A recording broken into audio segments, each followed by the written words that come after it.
Hey you guys, what's up? It's Sarah here. Welcome to my channel. If you're new, please think about hitting that subscribe button if this is something you're into.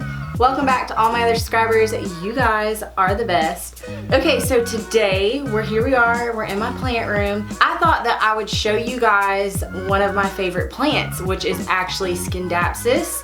And I have 3 different varieties. I figured I would show you the 3 different varieties that I have and just kind of show you what's different about them, sort of how I take care of them. But you guys, I love them so much.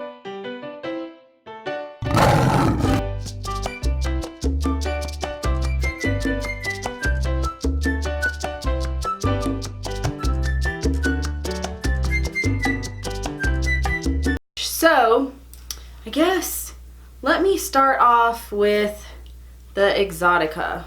Okay, you guys, so first off, I want to talk about that they go by tons of different names. They go by satin pothos, silver satin pothos, satin philodendron, and they're actually not a philodendron or a pothos. They're a Scindapsus. So this one right here is the Scindapsus Pictus Exotica, and this one is the largest one. It has larger leaves on it, and isn't it so pretty? The leaves have sort of like a pixelated silver on it.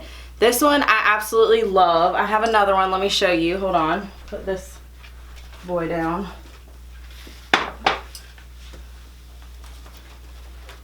Okay, so right here, this is what I propagated that plant from. I have actually made 3 plants off of this mother plant.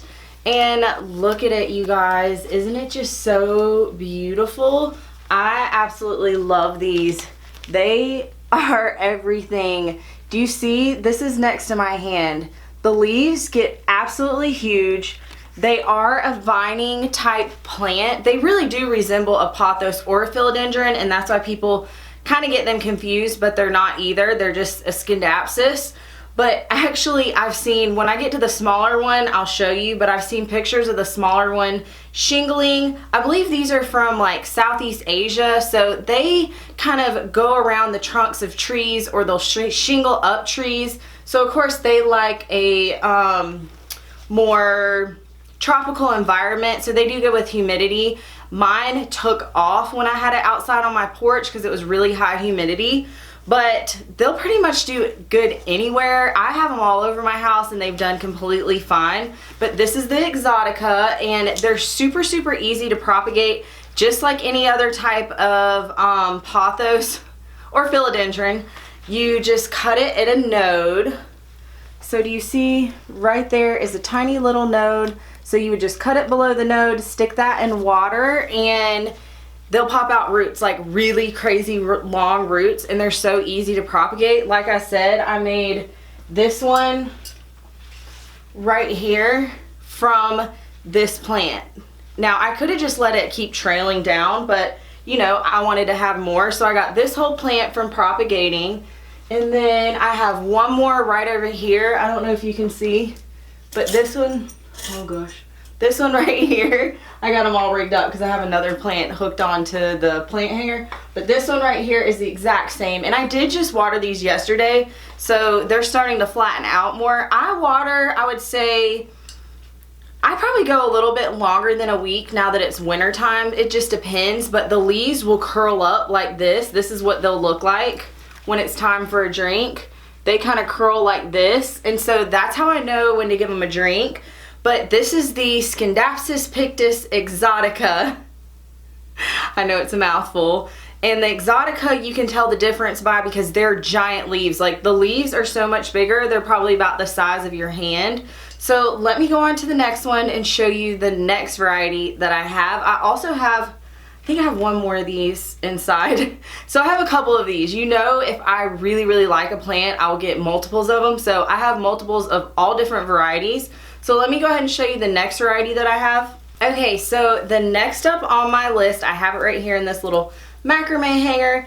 This one is the Scindapsus Pictus Aguaris, I think. I have a hard time saying it. It's the one with the A, okay? This is what it looks like. Can you guys see it? Look, okay, so the leaves are smaller. They still have that pixelation type look to them, but this one is trailing so long. I can probably stand up on my stool to show you. Look at how long this thing is vining, you guys. It's huge. Look at this. I really want to make this one like a board or something like that, because I have seen them shingling. So what it is if you've ever been like in any kind of tropical area or seen a picture of it, they kind of will go flat like this up a wall or up a tree or anything like that. And I've heard that they do really good shingling. So I want to try to shingle this guy, but I do, when I hook him up to my pole right here, I do kind of wrap one of these long tendrils over the branch just to give it a little more stability. I think they like it. But isn't it beautiful? I got this one from Walmart, you guys, and it grew so much for me.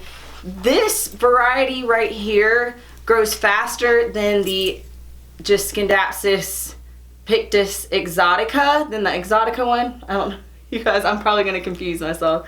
So yeah, this variety grows faster than the Exotica one. The first one we looked at, I mean, that's just my experience. The smaller leaves grow faster, but isn't she a beauty? You guys, I'm obsessed with them. I also have another small one that I propagated from this somewhere else in my house. I didn't get it. But yeah, these propagate the same exact way.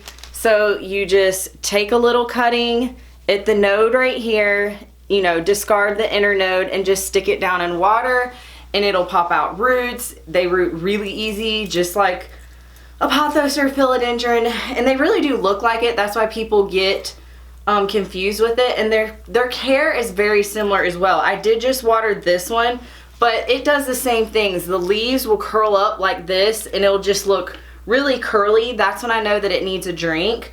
But this guy's a really good grower. They're super easy to take care of. I would suggest doing bright indirect light is what probably does best for them. They don't like direct light because they will burn their leaves, or I've actually heard that they can lose their silver if they get too much direct light. So I haven't experienced that, but I did have a little bit of a yellowing leaves because I had it kind of on my porch in a spot that got direct sun. So once I kind of moved it back away from the door a little bit to kind of where it was getting diffused light, it was perfect. It took off. It did great. So make sure it's not in a direct sun spot. It's in a bright indirect light. But look, you guys, I got too many plants back here. Look at how long. I'm just obsessed with any kind of like vining plant, and the Scindapsus, they have my heart, you guys. They're like the heartleaf philodendron. I just love them so much. Okay, so another little trick that I wanted to show you guys how I hang my plants from all my poles is I use shower curtain hooks. Shower curtain hooks. I don't know why I couldn't think of the name of it. But yeah, just make sure they're a good strong one. I usually get one. I like these the best because see, it's so easy to just hook the plant to it, then hook this to wherever you want to hang it. But I use shower curtain hooks for everything that I hang. And I have different ones, like some of them, you know, I have that close all the way. I don't mind those. I just use what I have, but it's so cheap. It's way cheaper than buying anything else to hook them with. So yeah, that's what I hang all my stuff from, and it's really convenient because if you water in the bathroom like I do, you can just hook your plant on the shower curtain rod and they can just kind of drip dry right there. So let's go ahead and move on to the next one. Let me show you my other variety, which I just got these recently, and I'll go ahead and show you that. Hold on, I'm gonna have to put this guy back up. Got too many plants, you guys. I'm gonna hang this bad boy back up. Oh gosh, am I stepping on it? So the next variety that I have, it looks very similar to this one, but it's actually a little bit different, is the Silvery Ann. I have not planted them up yet. I bought 4 of them in hopes to plant them all together to make one big pot, but I just haven't done it yet. So here's what he looks like. Now, can you tell that the leaves look different? Do you see how they're almost full silver in some? The variegation is actually really different. This one has a lot more silver to it. I got 4 of these, okay? I just have these in the little catch pot right now. and you guys, they feel so good. They really do feel like, I don't want to say velvety, but they're just super soft. I guess that's why they're called satin. Okay, let me show you all of them that I have.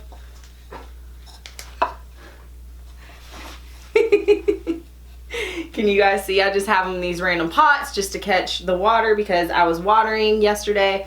But yeah, they're different looking, but I had to have them. So I bought these. Let me set them back down. So I bought these from Pike's Nursery, my favorite nursery, and these are their little starter plants, and they're super reasonable. So let me see. This one was $4.99, so I bought 2 of them one day, and then when I went back to work, I actually went back. I was like, I gotta make a bigger plant, and got 2 more. So I think that's really reasonable. And on the tag it does say Silvery Ann. This is a 4-inch pot, and it does say keep evenly moist, bright, indirect light. So it does give you a few little care instructions, but I just love them so much, you guys. They're so easy to take care of. They're absolutely beautiful. They do good in any type of environment. If you have a chance to get your hands on one, do it, because I've kind of found that they're a little bit hard to come by where I live. If I am somewhere plant shopping and they have a Scindapsus Pictus, I want it, you guys. I'm not kidding. I will have tons of these in my collection. I don't care. They're beautiful. They grow really good. They're easy to propagate. They're easy to take care of. They pretty much can live in any type of conditions that you put them in, from my experience. And they're beautiful. Every little leaf looks completely different. They're just breathtaking, you guys.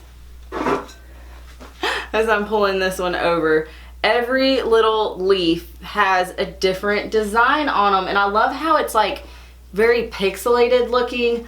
I don't know, you guys. I just absolutely love them. You need to add them to your collection if you don't have them. They would be great gifts for someone who's starting out, just because they're easy to take care of and they're amazing to look at. So this one is definitely going to become a project. Probably when the seasons change again, I'm going to probably repot them in something just a little bit bigger, and I'm going to try to get this guy to shingle. Now, I kind of tried to get this guy to shingle on my bricks out on my sunroom just by putting a couple little hooks, and he didn't do it. But I think if I give him like a flat board, you guys look up a picture of these shingling, because it is absolutely amazing, and I definitely want to try to let this guy do that. That's part of the reason why I haven't cut off his long arms, but I just like him to really hang. I think it's so beautiful when a plant really hangs and gets long. Alright, you guys, that's gonna do it for me today. Thank you so much for watching and liking, subscribing. You guys are the best. Let me know if this is something you like. I don't have a giant collection, but I feel like I have enough that I can show you like my Syngonium collection or my pothos collection or peperomia. So let me know if this is something you guys like, and I could definitely show you all of the plants that I have.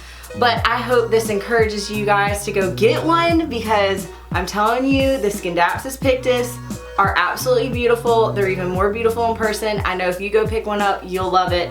But thank you so much for watching, and I'll be back at you again soon with another video. Bye.